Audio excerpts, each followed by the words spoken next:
Coach. Any questions? Hey, how are you, Who do we got first? Well, we got had a scrimmage, so now some work after scrimmage. So Yeah. what's that like? You know, I thought in the scrimmage the other day, I didn't think we did good enough job leveraging the run.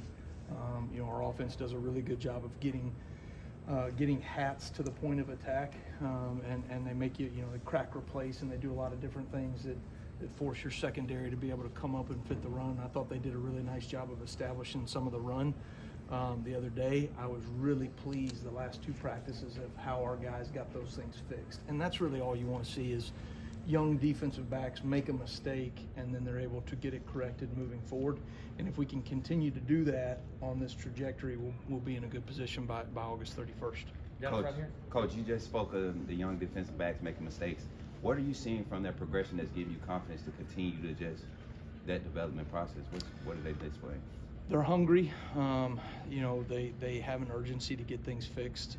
They have an awareness of what mistake they made and how they need to get it corrected.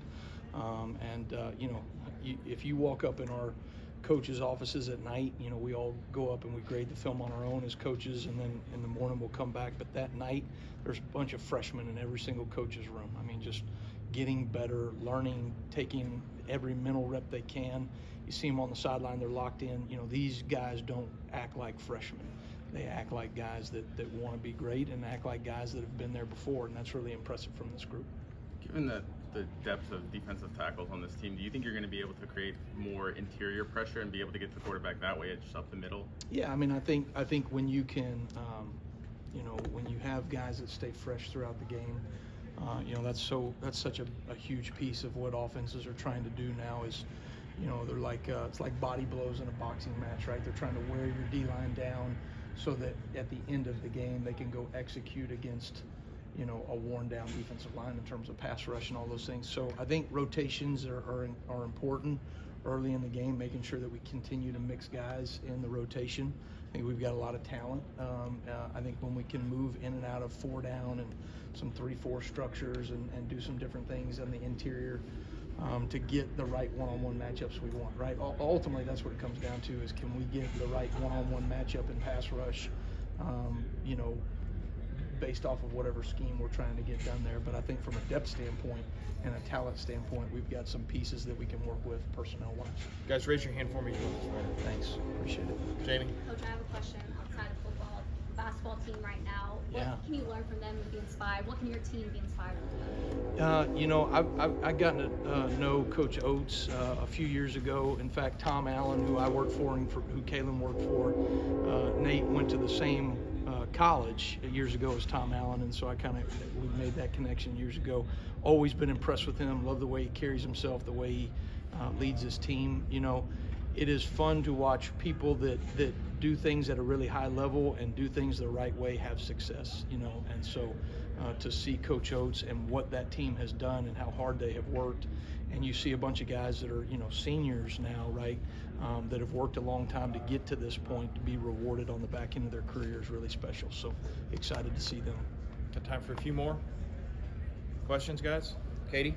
You talked a little bit about that first scrimmage, but what's one of the areas you want to see the defense grow in from that first scrimmage to the second? Because I'm sure a lot of new things are being thrown out that first time. I want to see us continue to be able to fit the run in the way that we need to. I think we've done a good job with those things. Sometimes in the first scrimmage, it's always the hardest one because an offense is putting in their install. Typically, they throw more pass plays than you have run plays in an install, so you see more passes in the first 7 practices, and then all of a sudden we get to a scrimmage and it's live and they're running the ball. So I just want to see those guys make those corrections and sustain corrections. The worst thing as a coach, right, is to know that you have gotten something corrected and then it shows back up 2 or 3 practices later. So just that our guys can sustain the corrections that they've made over the last 2 practices. Questions?